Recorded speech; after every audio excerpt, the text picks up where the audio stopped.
بسم اللہ الرحمن الرحیم الحمد للہ رب العالمین الصلاۃ والسلام علی النبی الامی المکی المدنی الابتہ التہامی السراج المضی والکوکب الدری الصاحب الوقار السکینہ المدفون بأرض مدینہ ابا القاسم محمد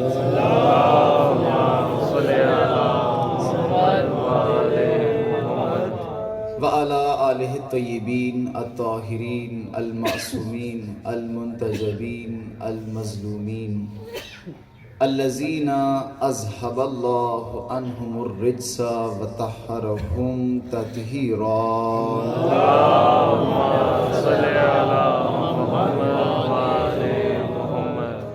اما بعد قال اللہ تبارک وتعالی فی قرآن المجید وفرقانہ الحمید بسم اللہ الرحمن الرحیم تبارک الذی بیدہ الملک وهو علی کل شیء قدیر الذی خلق الموت والحیاۃ لیبلوکم ایکم احسن عملا۔ سب سے پہلے کریم پروردگار کی بارگاہ میں دعا ہے کہ کریم پروردگار آج کی یہ مجلس جس مرحومہ کی یاد میں منعقد کی گئی ہے ان کی مغفرت فرمائے۔ آپ پروردگار آپ سب کی نیک دعاؤں کو، نیک تمناؤں کو اپنی بارگاہ میں قبول و منظور فرمائے۔ مومنین کرام، دعا انسانی فطرت ہے اور اسلام دین فطرت ہے، اور کائنات کی کوئی ایسی چیز نہیں ہے جو مصروف دعا اور مصروف التجا نہ ہو۔ ہر لباس وجود، ہر نقش تخلیق، ہر پیکر محسوس، ہر قالب گل اور ہر جدید و عتیق اپنے وجود و شہود میں ایک مکمل دعا ہے، التجا ہے، پکار ہے اس بارگاہ الہی میں، اس سرکار جہاں پناہی میں کہ اے مبدأ فیض علی الاطلاق، اے خالق انفس و آفاق، اے مالک موت و حیات، اے حاکم شش جہات، اے مدبر زمان و مکان، اور اے واجب لا مقام، اے ہستی کے دامن صحرا کو افق کے صبح کی نمائش کرنے والے، اے واجب کی بلندیوں سے امکان کی پستیوں کا جائزہ لینے والے، رحم کر رحم، کرم کر کرم، ہم محتاج ہیں تو غنی، تو اعلیٰ ہے ہم دنی، ہم سائل ہیں تو مسئول، ہم طالب ہیں تو مطلوب، ہم کشکول گدا تو دست عطا، ہم کاسب کف تو ابر سہا۔ ہمیں بھول نہ جانا، ہم سے رخ موڑ نہ لینا، تیری توحید کے فیض سے ہمارے یہ جام چھلکتے رہیں، تیری نسیم کرم کے قافلے چلتے رہیں، تیری رحمت کے دروازے کھلتے رہیں، اور ہمارے دل کے غنچے کھلتے رہیں۔ یا سابغ الکرم، یا ذل جود والکرم، اور یہ میرے الفاظ نہیں ہیں، جس ذرے سے سنیں یہی صدا ہے، جس ستارے سے سنیں اس کی یہی التجا ہے، اور زمین سے لے کر آسمان تک، مکان سے لے کر لا مکان تک، زمان سے لے کر لا زمان تک، اور اس کائنات کے ذرے سے لے کر اس کہکشاں تک، ہر ایک اسی سے مانگ رہا ہے، اور اس میں مومن کی بھی کوئی قید نہیں ہے، مشرک بھی اسی سے مانگتے ہیں، مسلم بھی اسی سے مانگتے ہیں، مومن بھی اسی سے مانگتے ہیں۔ فرق ہے تو صرف اتنا ہے، کچھ خود ساختہ ہیلوں سے مانگتے ہیں، کچھ خدا ساختہ وسیلوں سے مانگتے ہیں۔ نعرہ تکبیر، نعرہ رسالت،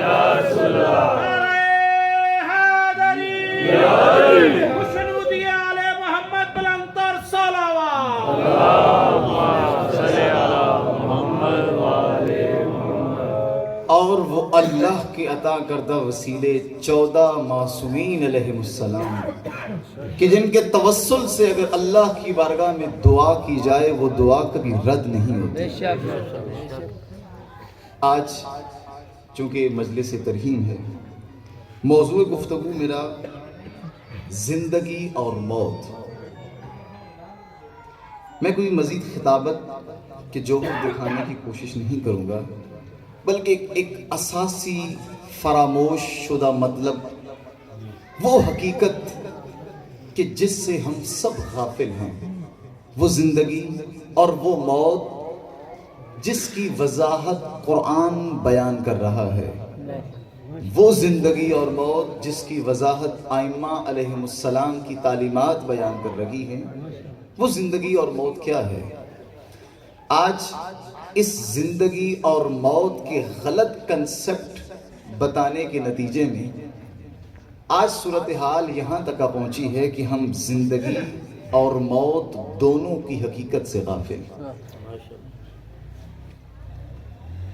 توجہ میری جانب رکھیے گا، میں مختصر وقت لوں گا، لیکن جو انتہائی بنیادی مطلب کی طرف اشارہ کرنے جا رہا ہوں، اپنی سماعتوں کو بھی اور اپنی توجہ کو بھی اس پہ مرکوز رکھیے گا۔ خداوند متعال نے یہ 2 نعمتیں دی ہیں۔ اللہ کا فرمان ہے سورہ ملک کے اندر، الذی خلق الموت والحیات، وہ پروردگار جس نے زندگی کو بھی خلق کیا ہے اور موت کو بھی خلق کیا۔ کیوں؟ لیبلوکم ایکم احسن عملا، تاکہ یہ پہچانا جا سکے، یہ معلوم کیا جا سکے کہ انسان کیسا عمل کرتا ہے۔ ایکم احسن عملا، احسن عمل کون کرتا ہے؟ زندگی اور موت کی وضاحت نہ ہونے کی وجہ سے آج ہم سب کو موت سے ڈر لگتا ہے۔ ہم بھی کسی مرحومہ کی یاد میں، کسی مرحوم کی یاد میں بیٹھے ہیں، مرحومین کے نام، یہ ایصال ثواب کی مجلس ترحیم ہے۔ اپنی موت کا اگر تذکرہ کیا جائے اور یہ کہا جائے کہ میں نے بھی مرنا ہے، اس طرف العیاذ باللہ ہم کانوں کو ہاتھ لگانا شروع کر دیتے ہیں۔ لیکن اگر بات کی جائے کہ فلاں مرحومین، ہاں ان کے لیے ہم کوئی مجلس کا انعقاد کر دیتے ہیں، سورہ فاتحہ پڑھ دی جاتی ہے یا کوئی قرآن کریم کی تلاوت کر دی جاتی ہے۔ یہ ساری کی ساری مجلس کا انعقاد اس لیے ہوتا ہے کہ اس مرحوم کی مغفرت کے لیے کوئی اہتمام کیا جائے۔ لیکن توجہ آج ان حاضرین محفل اور حاضرین مجلس سے کہ آج ہم اس مرحوم کی یاد میں بیٹھے ہیں، اور پہلے آپ کو میں بتا دوں کہ وہ مرحوم کن مراحل سے گزر رہا ہے، تاکہ ہم بھی انہی مراحل کی تیاری کر کے اس مرحوم کم از کم وہ جس عذاب سے دوچار ہے، ہم اپنے عمل کی تیاری کے بلبوتے اپنی زندگی کو آج سنوار سکیں، تاکہ وہ موت کی وہ آخری منزل ہماری خود بخود سنور جائے۔ زندگی اور موت یہ انسان سے مرتبط ہیں۔ میں اس کنسپٹ کو بتانے سے پہلے، چونکہ زندگی کا تعلق انسان کے ساتھ ہے، موت کا تعلق بھی انسان کے ساتھ ہے۔ زندگی سمجھ میں آئے گی تب جب انسان سمجھ میں آئے گا، موت سمجھ میں آئے گی تب جب خود انسان سمجھ میں آئے گا۔ اور سنیے گا کہ انسان کسے کہتے ہیں، اور اللہ تعالیٰ نے قرآن کریم میں جو ہدایت کا اسلوب بیان کیا وہ بھی یہی کیا ہے۔ کیا کیا؟ کہ سب سے پہلے انسان کو انسان کی معرفت کروائی کہ اے انسان تیری حقیقت کیا ہے، تو ہے کیا، تیرا مقصد کیا ہے، اور اس مقصد کے نتیجے میں تیری زندگی کا کیا مقصد ہے، اور زندگی کے بعد کے جس مرحلے کا نام موت ہے اس کا کیا مقصد ہے۔ کیوں؟ چونکہ موت کا معنی بتایا گیا ہے عدم، ختم ہو جانا، نیست ہو جانا، نابود ہو جانا، محو ہو جانا، ختم ہو جانا، جبکہ موت کا معنی یہ نہیں ہے۔ موت اس زندگی کے اگلے مرحلے کا نام ہے۔ یہ زندگی اگر کسی ایک نقطے تک پہنچ جائے، اس نقطے کے اگلے مرحلے کا نام موت ہے۔ اب سنیے گا سب سے پہلے کہ ان دونوں کی حقیقت جب انسان سے ہے، سب سے پہلے اگر ہم انسان کے قاعدہ اور موٹا سا خاکہ اگر ہمارے ذہن میں بیٹھ گیا، پھر ہمیں یہ 2 حقیقتیں بھی سمجھ میں آ سکتی ہیں۔ صلوات پڑھیے محمد وعلیہ اللہم صلی علی محمد وعلی محمد۔ خداوند متعال نے انسان کو خلق کیا ہے اور اس انسان کی خلقت کو قرار دیا ہے اشرف المخلوقات. بقیہ تمام مخلوقات کے مقابل اس انسان کی خلقت سب سے ممتاز ہے. اور وہ نقطہ یہ ہے کہ بقیہ تمام مخلوقات، جانور، چرند، پرند، جتنی بھی مخلوقات ہیں، اللہ نے ان تمام مخلوقات کو جتنا بنانا تھا وہ مکمل بنا کے بھیجا ہے. انہوں نے اپنے بننے کا سفر اس دنیا میں آغاز نہیں کیا. اذان ہو رہی ہے، سماعت.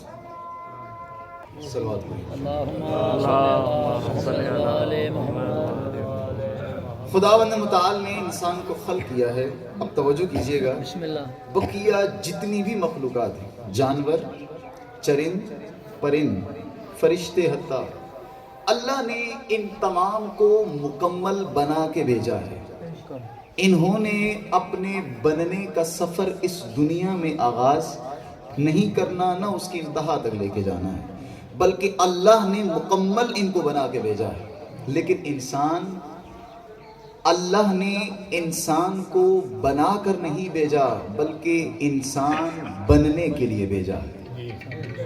یہ جملہ ذرا میرے ساتھ دوبارہ تکرار کر کے، چونکہ اسی موضوع پہ میں نے آگے بڑھنا ہے کہ اللہ تعالیٰ نے انسان کو انسان بنا کر نہیں بلکہ انسان بننے کے لیے بھیجا ہے. اس کی مثال میں یوں دے سکتا ہوں، جیسے ایک بیج جس کے اندر مکمل درخت بننے کی طاقت اور قوت موجود ہے، ابھی وہ مکمل درخت بنا نہیں ہے. اس کے اندر طاقت اور قوت ہے کہ وہ بیج ایک تناور پھلدار درخت بن سکتا ہے. بالکل ویسے ہی یہ انسان جیسے اللہ نے اس دنیا میں خلق کیا ہے، یہ اس کی جو اوسط عمر ہے 70 سال، 80 سال، 90 سال، 60 سال، یہ اس انسان کی اوسط عمر. اس انسان کو اللہ نے انسان بنا کر نہیں بلکہ اس دنیا کے اندر انسان بننے کے لیے بھیجا ہے. اور انسان بننے کے لیے اللہ تعالیٰ نے اس انسان کو وہ ہدایت کے سارے وسیلے فراہم کر دیے.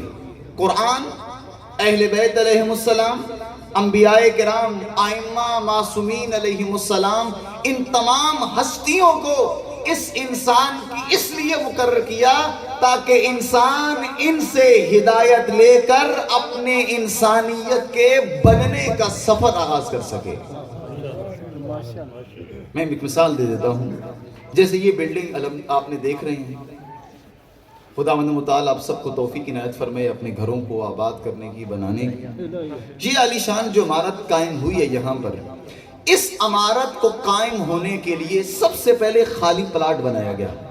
ایک خالی پلاٹ بنایا گیا، جگہ کو پختہ کیا گیا، مضبوط کیا گیا، اور مضبوط کرنے کے بعد سیمنٹ، بجری، سریا، اینٹ، مستری، یہ سارے کے سارے اسباب لگے اور یہ ساری چیزیں آپس میں ملی کہ جن کے ملنے سے اتنی عالیشان عمارت کھڑی ہو گئی. بالکل ویسے ہی اللہ تعالیٰ نے انسان کو اس دنیا میں انسان بنا کر نہیں بھیجا بلکہ انسانیت کے خالی قالب بنا کے بھیجا ہے. خلقت انسان کو عطا کی ہے اور اللہ نے اس انسان کی خلقت کے اوپر خلق کی اور اخلاق کی اور انسانیت کی عمارت قائم کرنے کے لیے اس انسان کو انبیاء کرام، قرآن کریم جیسی ہدایت، ایک طرف قرآن صامت، ایک طرف قرآن ناطق، یہ دو مجسمے باہمی سنگم بنا کے انسان کو بھیجے کہ تاکہ انسان اس قرآن کو پڑھ کے اور اسی قرآن کی عملی ہدایت قرآن ناطق کے عملی وجود میں دیکھ کر اپنی انسانیت کا سفر آغاز کر سکے. واہ بھائی واہ، ماشاءاللہ، واہ بھائی واہ، بہت اچھے جی، بہت اچھے. یہ ہے انسانیت جو ہم نے اس دنیا میں اپنا کمال کا سفر آغاز کرنا ہے. بس انسان پیدا ہوا ہے اسفل سافلین، کورا سفید کاغذ کی مانند، اور اس سفید کاغذ کے اوپر یہ سارے اسباب جو اللہ نے عطا کیے ہیں، ان اسباب کو استعمال کر کے ان اسباب کے ذریعے سے، ان وسیلوں سے فائدہ اٹھا کر ہم نے اپنی انسانیت کی عمارت خود قائم کرنی ہے، اور یہ ہے انسان کا عمل۔ اس عمل سے وہ جتنے اعمال کرتا جائے گا، انہی اعمال کے نتیجے میں اس انسانیت کی عمارت قائم ہوتی جائے گی۔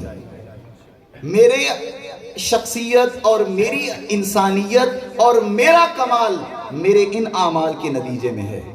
بس یہ اسباب، یہ وسائل، ان کو میں جتنا استعمال کرتا جاؤں گا اور ان سے میں جتنی ہدایت لیتا جاؤں گا، اتنی ہی میری ہدایت اور میری تکمیل ہوتی جائے گی۔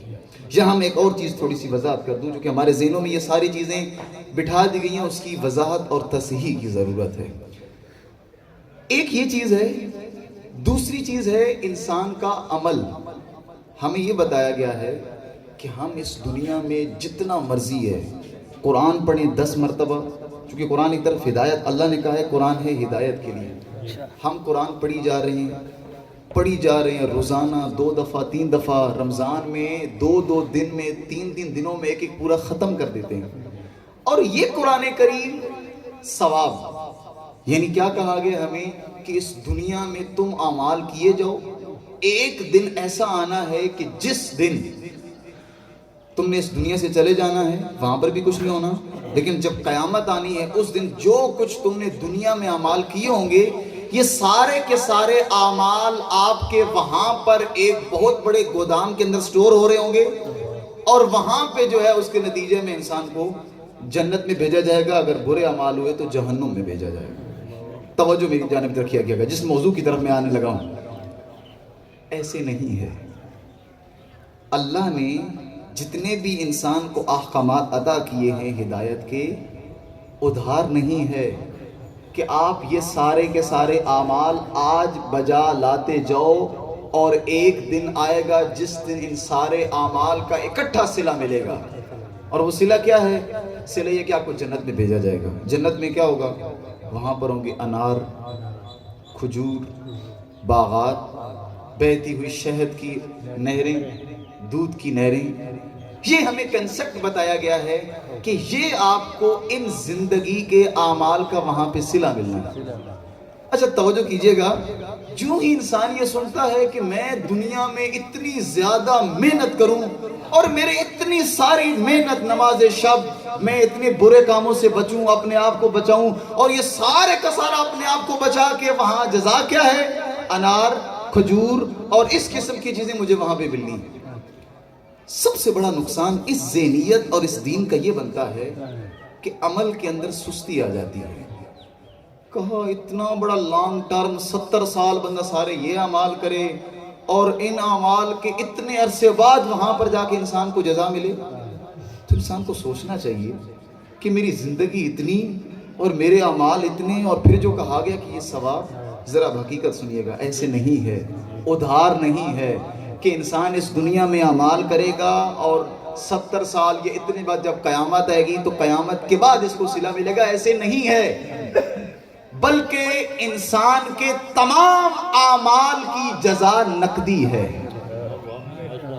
نقد، میں جو ابھی کام کر رہا ہوں اس کی نقد مجھے اس دنیا میں اس کی جزا مل رہی ہے۔ میں جو بھی عمل کر رہا ہوں میرے اس عمل کی جزا مجھے نقدی مل رہی ہے۔ توجہ کیجئے گا، ثواب اللہ نے رکھا ہے رغبت کے لیے، ثواب رکھا ہے تاکہ انسان کا شوق بڑھے، جذبہ بڑھے، اور اس جذبے کے نتیجے میں انسان یہ اعمال بجا لائے، لیکن ثواب مقصد انسان کا نہیں ہے۔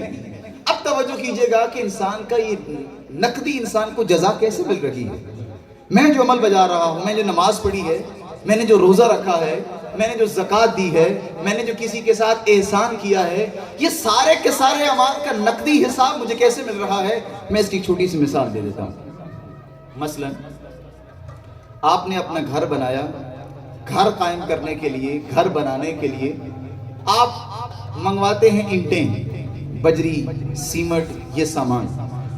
اگر آپ نے 1 سیکڑا ریت منگوائی ہے یا 1 ٹرالی اینٹوں کی منگوائی ہے، اور ان کے نتیجے میں، ان چیزوں کو ملانے کے نتیجے میں جتنی اینٹیں ہوں گی اتنی ہی آپ کی کیا بنے گی؟ دیوار، گھر کی بنیاد اتنا ہی آپ کا گھر بنے گا. دوسری ٹرالی جتنا آپ اپنی اینٹیں اپنے گھر کے لیے منگواتے جائیں گے, ساز و سامان اور میٹیریل استعمال کرتے جائیں گے, اسی ساز و سامان اور اسی میٹیریل سے بنتی ہوئی بلڈنگ تیار ہوتی جائے گی. بس انسان کے جو میں عمل کر رہا ہوں, یہ جو میری زبان کی صداقت ہے, یہ جو میرے افعال و اعمال ہیں, میرے ان تمام اعمال سے میری انسانیت کی عمارت قائم ہو رہی ہے. فرق یہ ہے کہ میرے ان اعمال سے جتنا میں کوئی عمل کروں گا, اس میرے عمل سے اگر میں نے ایک عمل کیا, اس ایک دیوار میری شخصیت کی, میری انسانیت کا ایک ردہ مکمل ہو گیا. اگلا عمل اس سے اگلا ردہ مکمل ہو گیا. گویا میرے سارے کے سارے اعمال میری انسانیت کی عمارت قائم کرنے میں ردے کے طور پر لگ رہے ہیں. قیامت کے دن کا کہا گیا ہے قرآن کریم میں تعارف, یوم تبل السرائر, کہ جس دن تمام رازوں سے پردے سرکائے جائیں گے. یعنی جس دن اس دنیا میں انسان کی بنی ہوئی اعمال کی شخصیت اور اعمال اور انسانیت کی ساری بنی ہوئی بلڈنگ انسان کو اپنے مجسم اعمال کی شکل میں روز قیامت دکھائی جائے گی. بس انسان کو یوں نہیں ہے کہ عمل کے بدلے میں آپ کو جزا, عمل سراپا وہیں پر ایک قائم شدہ آپ کو ملے گا. ایک عمل قائم شدہ حقیقت میں ہمیں روز قیامت نظر آئے گا. جو میری انسانیت آج کے دور میں, ابھی جو میری زندگی کی اوسط ہے, میں جتنے اعمال بجا لاؤں گا اتنی ہی میری شخصیت اور میری زندگی پروان چل رہی ہے. اتنے ہی میرے اعمال کے بلبوتے میری زندگی کا کمال طے ہو رہا ہے. لیکن توجہ کیجئے گا, یہاں جو آج کے دور میں سب سے بڑی مشکل پیش آئی ہے وہ یہ ہے کہ ایک ہے انسان کا مقصد, جس کے لیے اللہ نے اس انسان کو خلق کیا ہے, جس کے لیے اللہ نے اس انسان کو اس دنیا میں بھیجا ہے, کہ اس مقصد تک پہنچنا ہے. اور اس مقصد تک پہنچنے کے لیے قرآن کریم, ائمہ علیہم السلام, انبیاء کرام, انبیاء رسول, یہ تمام وسیلے اس انسان کی ہدایت کے لیے مقرر کیے کہ اے انسان, ان ہدایت کے وسیلوں کو استعمال کر کے تم نے اپنے مقصد تک خود پہنچنا ہے. ہم نے تمہیں دیا ہے ارادہ, اختیار. اس اختیار اور ارادے کے نتیجے میں آپ نے اپنے مقصد تک پہنچنا ہے. لیکن آج کیا ہو, اس دنیا کی رنگینی میں میں اتنا کھو گیا اور اتنا زیادہ گھر گیا کہ زندگی گزارنے کے وسیلے, زندگی گزارنے کی سہولیات, مال, اولاد, یہ جاگیر, یہ طاقت و قوت, توجہ میری جانب رکھیے گا, یہ جتنی کچھ میرے پاس طاقت و قوت ہے, یہ جتنا کچھ میرے پاس مال و ثروت, اولاد, جاگیر, اور یہ سارا کچھ جو مجھے عطا ہوا, میری سب سے بڑی غلط فہمی یہ ہو گئی کہ میں نے اپنے اس اعلیٰ مقصد کو بلا کر انہی زندگی کے وسیلوں کو اپنا مقصد بنا لیا. یاد رکھیے گا, مقصد اور چیز ہے, وسیلہ اور چیز ہے. وسائل کچھ اور حقیقت کو کہتے ہیں, مقاصد کچھ اور حقیقت کو کہتے ہیں. سب سے بڑی جو مشکل پیش آئی ہے کہ آج یہ اولاد, جاگیر, مال, دولت, رشتہ داریاں, یہ سارے کے سارے امور اور ان افعال کی انجام دہی آج میری زندگی کا مقصد بن چکی ہے. گاڑی کی محبت میری مقصد بن گئی, اولاد کی محبت میرا مقصد بن گئی. اور آج آپ اندازہ لگائیے ہمارے معاشرے کی صورتحال اور قسم پرسی کہ ایک عام اوسط یہ صورتحال ہو چکی ہے کہ آج ہمارے معاشرے میں, اس معاشرتی زندگی میں جو کچھ ایک بچہ, پھر جوان, پھر اگلا بوڑھا, اس کی پوری زندگی میں جو اس کی زندگی گزارنے کی سہولیات ہوتی ہیں وہی مقصد بن گئی ہے. میں ایک مثال دے دوں. مثلا میں گجرانوالہ سے گجرات میں آیا ہوں ایک گاڑی کے ذریعے سے. گاڑی ایک وسیلہ بنی ہے کہ جس کے ذریعے سے میں وہاں سے یہاں تک پہنچا ہوں. اس وسیلے کی نتیجے میں کیا ہوا، میرا سفر آسان ہو گیا اور میں جلدی اپنے مقصد تک پہنچ گیا۔ گجرانوالہ سے گجرات تک ایک گاڑی ایک وسیلہ بنی ہے۔ لیکن مجھے بتائیں، اگر کوئی بندہ گجرات سے یا یہاں سے گجرانوالہ جانا ہو یا یہاں سے اسلام آباد جانا ہو، گاڑی ایک وسیلہ ہے، گاڑی کو میں وسیلہ بنانے کے بجائے مقصد بنا لوں، یہ تو ایک وسیلہ ہے مجھے اپنے اس مقصد تک پہنچانے کے لیے، میں اس کو وسیلہ بنانے کو اس کی اپنا مقصد بنا لیتا ہوں، اور جب مقصد بنا لوں گا نتیجہ کیا ہوگا کہ میری گاڑی مقصد ہے، اور یہ گاڑی گھومتی رہے پھرتی رہے، جہاں بھی جاتے رہے میرا گاڑی مقصد، گویا میں اپنے مقصد جس کے لیے میں چلا تھا وہ مقصد کیا ہو گیا، ختم۔ اور آج سیم ٹو سیم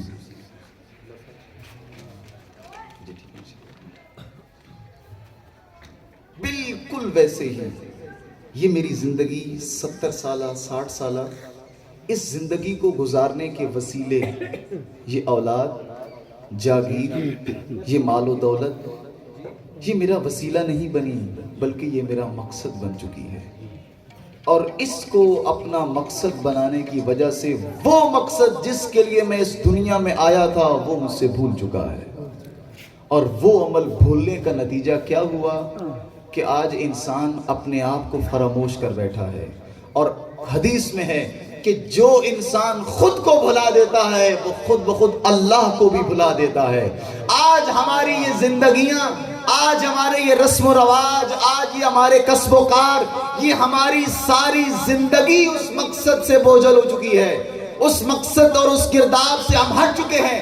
دوستان ارجمند مومنین کرام، ائمہ اہل بیت علیہ السلام کی عملی زندگی، قرآن کریم، یہ ساری ہدایت ہے، یہ وسیلہ ہے ہمیں اس اعلیٰ مقصد تک پہنچانے کے لیے، لیکن جو قرآن ہماری ہدایت کے لیے آیا تھا ہم نے اسے چوم کے طاقوں کے اوپر سجا دیا۔ جو اہل بیت علیہ السلام ہمیں کسی مقام تک نقطہ انتہا اور نقطہ کمال تک پہنچانے کے لیے آئے تھے، آج ہم نے فقط انہی کے نام پہ قصیدوں اور محبتوں کو اپنا مقصد بنا لیا۔ یاد رکھیے گا، حقیقت مقصد کی کچھ اور ہے، اور آج انسان جس مقام پہ کھڑا ہے یہ کچھ اور ہے۔ ہمیں جس بھی زندگی میں ہے، ممکن ہے اگر کوئی انسان 60 سال کا 70 سال کا ہو چکا ہو مگر اس نے اپنی انسانیت کا سفر نہ شروع کیا ہو۔ انسانیت کہتے ہیں کمال کا نام، انسانیت کہتے ہیں روح کا سفر۔ جسم میرا جتنا بھی بڑا ہو جائے، میں انسانیت کا سفر میں نے آغاز نہیں کیا، وہ میرا جسم آگے بڑھا ہے، وہ میرے جسم نے گروتھ کی ہے، لیکن اگر میرے اندر وہ اقدار پیدا نہیں ہوئی، وہ حیثیت، وہ صفات کہ جس کے نتیجے میں میں قرآن کے اور ان ہستیوں کے قریب ہو سکوں اور اس مقصد کی جانب میرا روحانی کمال اس دنیا سے لا تعلقی کا جب اعلان کر دے گا، تب میں اپنے انسانیت کے مقصد کی طرف آگے بڑھ رہا ہوں۔ لیکن اگر میری زندگی ان دنیا کی چیزوں کے ساتھ تعلق جمائے بیٹھی ہے اور میری ناف اس سے متصل ہوئی بیٹھی ہے، تو سمجھ لیں کہ میں نے اپنی زندگی کا سفر ابھی تک آغاز نہیں۔ زندگی کا سفر اور زندگی کا کمال معلوم ہوتا ہے انسان کو اپنے افعال و اعمال سے۔ خداوند متعال ہم سب کو اس توفیق سے ہمکنار فرمائے اور مالا مال فرمائے کہ پروردگار ہم سب کو اپنی اس اعلیٰ مقاصد بھری زندگی گزارنے کی توفیق عنایت فرمائے۔ کریم پروردگار ہم سب کو صراط مستقیم پہ قائم رہتے ہوئے ان اعمال کو بجا لانے کی توفیق عنایت فرمائے جن اعمال کے نتیجے میں ہم اپنی انسانیت کے مقصد کے قریب ہو سکیں۔ پروردگار ہم سب کو سیرت اہل بیت علیہ السلام پہ چلنے کی توفیق عنایت فرمائے۔ کریم پروردگار ہم سب کو موت اور زندگی کو سمجھنے اور اپنی موت کی تیاری کرنے کی ہم سب کو توفیق عنایت فرمائے۔ پروردگار ہمارے وقت کے امام کے ظہور میں تعظیم فرما، ہم سب کو ان کے ظہور کے لیے قول اور فعل کے ساتھ، عمل کے ساتھ تیار ہونے کی توفیق عنایت فرما۔ ہمارے مرحومین کی مغفرت فرما۔ جس مرحومہ کی یاد میں یہ مجلس عزا منعقد کی گئی ہے، یہ مجلس ترحیم، ان کے لیے اور اپنے مرحومین کے لیے اور بالخصوص اس مرحومہ کے لیے سورۃ الفاتحہ۔ الحمدللہ